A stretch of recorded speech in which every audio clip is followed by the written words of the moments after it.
Setelah sempat ditunda 2 kali, tes kebohongan untuk Ferdy Sambo dilakukan pada Kamis 8 September. Pemeriksaan dengan alat lie detector sebelumnya sudah dilakukan para tersangka lain dalam kasus pembunuhan berencana Brigadir Yosua. Tes kebohongan atau uji poligraf pada Senin 5 September hingga Rabu 7 September dilakukan terhadap tersangka Bribka Riki Rizal, Kuat Ma'ruf, dan Putri Chandrawati bersama asisten rumah tangga Susi. Sementara untuk Barada Richard Eliezer atau Barada E, Polri menyebut sudah terlebih dahulu menjalani uji kebohongan. Keterangan kepada wartawan, Dirtipidum Bareskrim Polri, Brigjen Andirian menyebut bahwa hasil sementara pemeriksaan tersangka Barada E, Riki Rizal, dan Kuat Ma'ruf berkata jujur. Namun, banyak hal yang memengaruhi hasil tes uji kebohongan seseorang, termasuk pertanyaan dan lingkungan pemeriksaan. Hal ini dijelaskan oleh praktisi lie detector Handoko Gani dalam program Kompas Petang.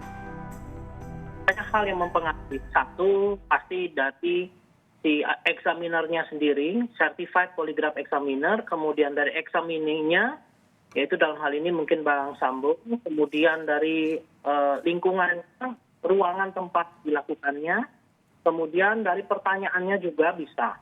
Jadi itu semua mempengaruhi.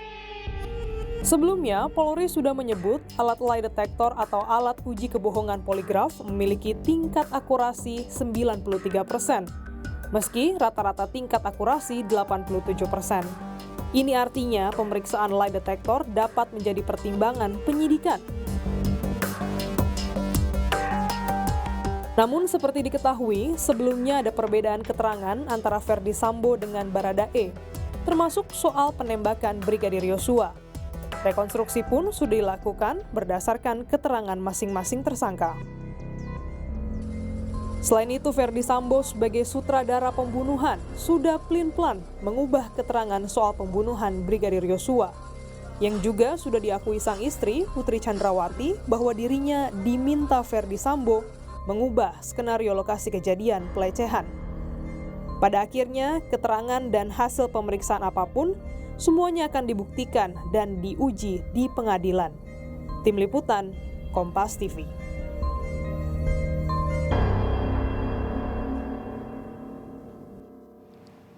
Dalam kasus pembunuhan berencana terhadap Brigadir Joshua, Polri telah memeriksa para tersangka dengan alat deteksi kebohongan atau lie detector, termasuk untuk istri Ferdy Sambo, Putri Chandrawati. Penyidik juga sudah menyampaikan hasil sementara dari pemeriksaan tersebut. Ketiga ajudan Ferdy Sambo berkata jujur, namun hasil untuk Putri Chandrawati belum disampaikan secara detail. Giliran Ferdy Sambo rencananya hari ini akan diperiksa menggunakan lie detector. Nah, saudara, apakah kebohongan atau kejujuran dari para tersangka ini benar-benar bisa terlihat melalui alat lie detector ini? Seberapa besar hasilnya mempengaruhi pembuktian dalam pengadilan? Kita akan bahas mengenai hal ini. Ada anggota Kompolnas Yusuf Warsim dan juga psikolog forensik Reza Indragiri Amril yang akan bersama saya di Sapa Indonesia Pagi hari ini melalui Zoom. Selamat pagi Mas Reza, Mas Yusuf, salam sehat. Selamat pagi Mas Bayu, salam sehat. Ya, alasan kemudian mungkin Mas Yusuf tahu mengapa kepolisian, tim sus dalam hal ini untuk kasus pembunuhan berencana terhadap Brigadir Joshua ini mengambil keputusan lakukan lie detector ini terhadap para tersangka. Apa yang dicari sebenarnya, Mas Yusuf? Ya, baik, terima kasih Mas Bayu. Tentu apa yang saya jelaskan nanti tidak dalam kapasitas sebagai keterangan ahli ataupun dalam kewenangan penyidik. Iya. Yang saya jelaskan tentu dalam kapasitas kami sebagai pengawas fungsional Polri. Ya. Dalam pemantauan dan penilaian kami, tentu apa yang dilakukan oleh penyidik menggunakan sebagaimana dalam Perkap nomor 10 tahun 2009 tentang penggunaan pemeriksaan laboratorium forensik yang salah satunya pemeriksaan barang bukti poligraf atau deteksi kebohongan ini bisa dikatakan bagian dari melengkapi alat bukti. Di dalam pembuktian beberapa kasus-kasus yang ada di pengadilan, misalnya ada di Jakarta dulu pencabulan anak, di sekolah ada pembunuhan, di Bali itu dijadikan hasil poligraf itu dijadikan alat bukti dalam arti alat bukti surat. Nah, alat bukti dalam KUHP kan selain hampir-hampir mirip selain surat adalah keterangan ahli. Nah, kami dalam hal ini menilai apa yang dilakukan penyidik melakukan pemeriksaan barang bukti poligraf itu ingin melengkapi alat bukti, ya tentu nanti kan kewenangannya ada pada pengadilan untuk menjadikan alat bukti atau tidak, apakah dia alat bukti surat atau alat bukti keterangan ahli, itu tentu pada kewenangan pengadilan. Tapi di dalam kasus-kasus poligraf itu telah diterapkan di Indonesia, sekalipun secara yuridis di dalam KUHP belum diatur. Tapi ini kami nilai bagian dari penyidik melengkapi alat bukti. Tentu itu pemeriksaan dan pembuktian. Apakah digunakan dan dipertimbangkan sebagai alat bukti tentu ada pada kewenangan hakim. Oke. Terbayang Mas Yusuf.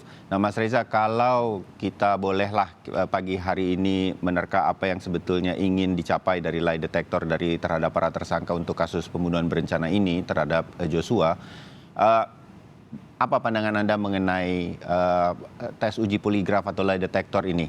Dalam kasus ini ya Mas Reza, oke, saya mengerti bahwa dari penjelasan Mas Yusuf bahwa ini sudah pernah dilakukan dalam kasus-kasus lain, dan kemudian adalah keputusan pengadilan nanti menjadikannya alat bukti atau tidak, atau hanya melengkapi alat bukti, atau hanya petunjuk dan lain-lain. Mas Reza, mungkin pencerahan dari Anda mengenai lie detector ini.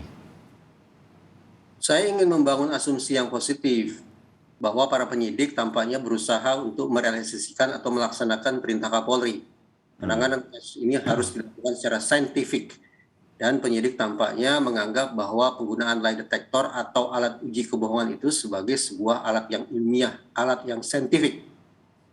Tapi maaf, kalau selama ini sejak bulan Juli saya memberikan penilaian positif terhadap kerja Polri terkait pengungkapan kasus Duren 3 berdarah, tapi terkait penggunaan lie detector saya memang memiliki catatan kaki. Kalau saya ringkas, kalau saya rangkum, menurut saya lie detector tak lebih tak kurang adalah pseudo scientific saja. Ada ilmu pengetahuan yang ilmiah namun semu, begitulah terjemahan tugasnya. Jadi menurut Anda lie detector ini scientific atau tidak bagi pengertian kami nih? Pseudo scientific itu istilah yang abu-abu. Ya kalaulah harus dipaksakan memilih antara scientific atau tidak scientific, saya memilih ini sebagai alat yang tidak scientific. Lebih cenderung tidak scientific sebenarnya. Oh, oke. Kenapa, Mas Reza, Anda melihat lie detector ini yang selama ini juga sudah digunakan di dalam yurisdiksi kita, digunakan oleh kepolisian ini, kalau iya begitu, kenapa ini masih tetap digunakan, terutama dalam kasus ini, menurut Anda? Saya bayangkan bahwa Polri punya kepentingan untuk terus-menerus meyakinkan masyarakat bahwa kasus ini diungkap secara objektif, secara terang-benderang, termasuk sekali lagi dengan menggunakan piranti yang saintifik. Termasuk penggunaan lie detector yang sayang beribu sayang akhirnya akan memunculkan kesan teatrikal namun tidak sungguh-sungguh produktif bagi pengungkapan kasus itu sendiri. Masalah ini paling mendasar terletak pada penggunaan nama, yaitu lie detector. Kita terjemahkan sebagai alat pendeteksi kebohongan. Oke. Mari kita samakan persepsi. Apa itu kebohongan? Kebohongan adalah hasil perbandingan antara pernyataan dan kenyataan.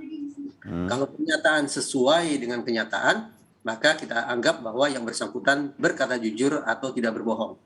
Sebaliknya, apabila ada kesenjangan antara pernyataan dan kenyataan, maka kita pastikan itu adalah dusta alias kebohongan. Ini letak masalahnya, bahwa alat itu, instrumen itu, beserta operatornya tidak tahu sama sekali tentang kenyataan atau faktanya seperti apa. Bahwa mereka dilibatkan oleh para penyidik pun menandakan bahwa para penyidik membutuhkan topangan data, topangan informasi, karena pada dasarnya mereka pun tidak begitu tahu tentang kenyataan atau fakta di lapangan seperti apa. Nah, sekarang sederhana saja. Kalau penyidik saja belum sungguh-sungguh yakin tentang kenyataan atau fakta peristiwanya seperti apa, lantas apa pula yang kita harapkan dari lie detector dan operator itu? Apakah kita anggap mereka lebih tahu daripada penyidik sendiri tentang fakta atau kenyataan peristiwa pidana dimaksud? Oke. Terbayang saya sekarang bahwa alat ini sebutlah bukan seperti namanya bisa mendeteksi kebohongan. Lalu apa yang sebetulnya dilakukan dicari atau dihasilkan oleh uji poligraf atau lie detector ini ketika itu dilakukan terhadap seseorang, Mas Reza? kalau begitu? Kita garis bawahi lagi bahwa kebohongan atau kejujuran dinilai berdasarkan perbandingan antara kenyataan dan pernyataan. Ya. Alat ini sama sekali tidak mengukur kenyataan. Alat ini melihat tali temali antara pernyataan dengan reaksi fisiologis manusia. Ketika dilakukan tes tersebut. Betul, dalam hal ini manusia yang saya maksud adalah para terperiksa, para tersangka. Jadi kepada para tersangka diajukan sekian banyak pernyataan ataupun pertanyaan, lalu lie detector itu membaca respon fisiologis para terperiksa tersebut. Apa fisiologisnya yang biasanya terlihat itu? Oke, misalnya secara umum, suhu badannya tetap ataukah naik? Dalam matanya, lingkaran hitam di dalam bola mata itu, Mas Bayu, pupilnya membesar atau tetap seperti biasa? Degup jantungnya bertambah kencang atau tidak? Tetesan keringatnya bertambah banyak atau tidak? Itu beberapa contoh respon fisiologis yang akan coba dilihat atau ditangkap oleh alat tersebut. Kemudian operator itu akan membuat catatan, bahwa pada pertanyaan atau pernyataan nomor sekian, respon fisiologisnya anggaplah normal. Tapi pada pernyataan dan pertanyaan kesekian, respon fisiologisnya berubah drastis. Perubahan drastis pada respon fisiologis itulah yang kemudian dianggap sebagai tanda-tanda bahwa tampaknya si terperiksa ini sedang mengerahkan psikologisnya secara lebih keras lagi. Dia tidak menjawab secara spontan lagi. Dia mengalami kecemasan dan seterusnya. Sehingga boleh jadi dia sedang menyusun sebuah skenario kedustaan. Dengan kata lain, kata kebohongan atau kedustaan itu tak lebih tak kurang hanya anggapan saja. Hanya tafsiran saja atas perubahan kondisi fisiologis yang berlangsung pada diri si terperiksa. Ya, oke. Di titik inilah kemudian Anda mengatakan tidak menjadi pembukti betul antara kenyataan dan pernyataan. Karena hanya ada tanda-tanda itu pun mungkin tidak seluruhnya dalam pertanyaan yang diajukan dan lain-lain. Jadi kembali kepada diduga begitu. Nah inilah di titik-titik inilah kemudian dia menjadi abu-abu istilah Anda. Uji poligraf ini juga tidak bisa membuktikan itu. Kalau kemudian kepolisian mengatakan atau tim sus mengatakan ketiga tersangka yang hasilnya disampaikan kepada publik adalah dianggap jujur, berarti apa? Mayoritas pertanyaan yang diberikan tidak menunjukkan tanda-tanda fisiologis yang diduga adalah tanda-tanda berupaya menutupi kenyataan. Kira-kira begitu, Mas Reza? Per detik ini sesungguhnya saya sudah langsung ingin kunci skakmat dengan mengatakan saya menganggap bahwa sebutan kejujuran atau kebohongan itu tidaklah relevan. 4 contoh kondisi fisiologis yang tadi saya kemukakan mutlak sama sekali tidak ditentukan oleh seseorang berdusta atau tidak berdusta. Misalnya, apa iya seseorang yang degup jantungnya bertambah cepat itu semata-mata karena yang bersangkutan berdusta? Belum tentu. Yang bersangkutan punya gangguan jantung, yang bersangkutan baru selesai berolahraga, yang bersangkutan merasa cemas, terintimidasi oleh interrogatornya, yang bersangkutan ingin buang air kecil, itu pun bisa meningkatkan degup jantung. Demikian pula respon-respon fisiologis lainnya. Jadi kita simpulkan, kendati terjadi perubahan pada respon fisiologis si terperiksa, tetap saja perubahan fisiologis itu tidak mutlak, tidak semata-mata berkaitan dengan berdusta atau jujurnya si terperiksa. Terbayang, Mas Reza. Yang rupa bisa disebabkan oleh banyak faktor atau banyak hal. Ya. Percaya kita bahwa perubahan respon fisiologis semata-mata penanda bahwa yang bersangkutan sedang jujur atau berbohong. Tali itu menjadi sangat rapuh. Oke. Nah, dalam bayangan saya ke Mas Yusuf, dalam bayangan kami ini orang awam setelah dijelaskan oleh Mas Riza mengenai bagaimana prosesi lie detector ini diuji kepada seseorang begitu, berarti hasilnya apapun itu, mau dikatakan jujur, mau dikatakan tidak jujur, nggak bisa juga dipegang dong, Mas Yusuf. Buat apa kemudian ini dilakukan? apa yang kemudian dicari kalau kemudian hasilnya jujur dan sesuatu begitu? Dalam perspektif kita di publik atau masyarakat nih kan, langsung ketahuan nih, betul apa enggak dia bohong atau enggak gitu. Nah, jadi percuma dong dilakukan uji lie detector ini termasuk kepada Pak Ferdy Sambo hari ini. Mas Yusuf, menurut Anda? Ya, sebagaimana yang kami sampaikan tadi, kami nilai ini bagian dari melengkapi alat bukti yang dilakukan oleh penyidik. Bisa spesifik nggak melengkapi alat bukti? Jadi misalnya ada bukti seperti apa yang bisa terlengkapi dengan hasil lie detector test ini? Ya, di dalam hukum kebenaran itu adalah koherensi, saling keterhubungan, saling keterkaitan, persesuaian. Nah, sebagaimana yang tadi saya katakan, hasil poligraf itu kan dilakukan, hasilnya itu dibuat laporan oleh pemeriksa. Ya. Nah, itulah oleh hakim, apakah itu nanti dikatakan sebagai alat bukti surat atau alat bukti keterangan ahli. Nah, yang paling utama kan di sini harus sesuai dengan prosedur formil di dalam pemeriksaan barang bukti poligraf.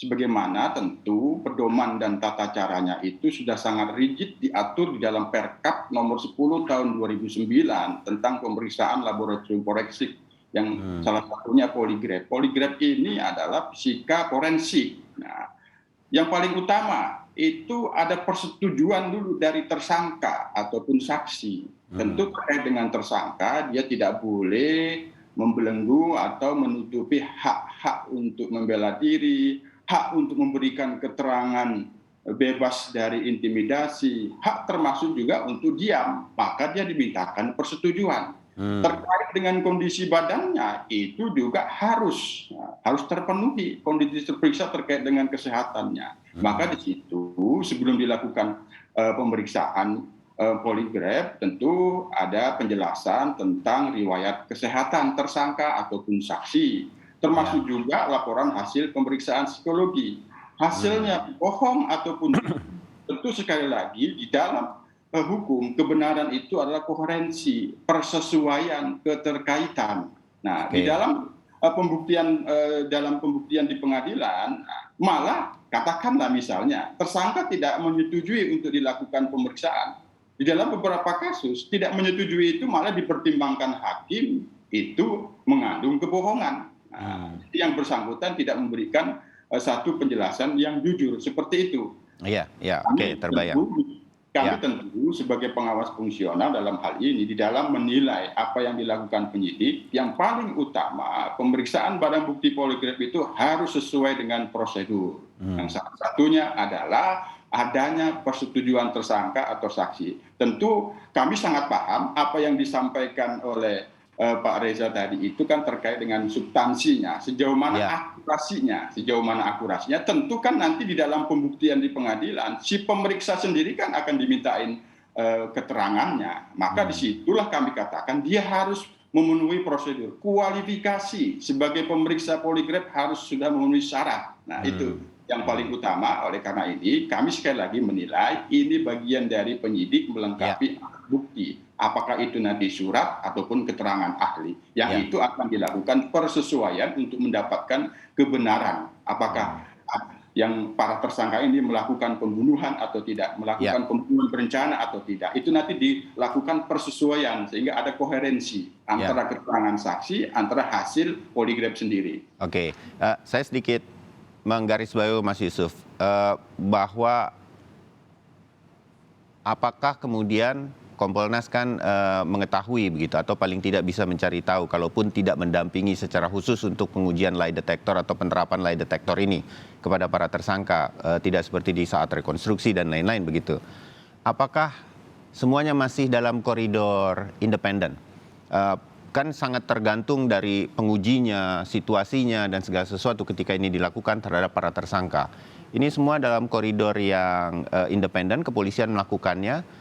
Artinya pengujinya juga adalah yang bisa sangat dipercaya dari pihak independen, bukan orang kepolisian atau dekat dengan kepolisian, begitulah bahasa saya, sehingga kemudian lie detector ini tidak semata-mata, sedikit meminjam istilahnya Mas Reza tadi, hanya sekedar etalase untuk menyatakan semua sudah dilakukan dengan saintifik, padahal tidak terlalu saintifik juga begitu.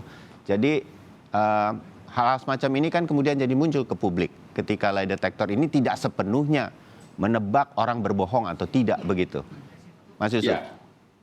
Sebagaimana yang telah disampaikan oleh tim sus, oleh Kapolri, tadi sudah disinggung oleh Pak Reza, tentu ini adalah bagian dari upaya pembuktian secara saintifik. Nah, pemeriksaan poligraf sendiri merupakan pemeriksaan di laboratorium forensik yang dilakukan oleh ahli forensik. Nah, tentu kualifikasi mereka di dalam pemeriksaan poligraf ini tentu harus memenuhi syarat, itu sebagaimana yang tadi. Ini akan menjadi persoalan formil ketika pemeriksaan poligraf itu tidak sesuai dengan prosedur. Salah satu prosedurnya adalah pemeriksanya memiliki kualifikasi atau tidak. Nah, ini yang tentunya sebenarnya menjadi persoalan hukum di Indonesia. Tidak seperti di New Mexico itu standarnya sudah diatur jelas. Memang di Indonesia ini kan belum diatur secara juridis. Namun di dalam beberapa kasus pemeriksaan poligraf ini hasilnya apa yang dituliskan dalam laporan pemeriksa itu dijadikan keterangan surat. Nah, kami tentu dalam kegiatan pemeriksaan barang bukti poligraf ini tentu kami terus memantau, ada beberapa catatan tentu tidak bisa kami sampaikan di dalam forum ini, tapi ada catatan yang telah kami sampaikan ke Kabar Reskrim terkait apa yang dilakukan penyidik di dalam melakukan pemeriksaan poligraf ini. Nah, kami pastikan tentu pemeriksaan poligraf ini dilakukan oleh pemeriksa yang berkualifikasi, tentu ini dia secara keahlian, secara kualifikasinya tentu harus independen. Oke, baik.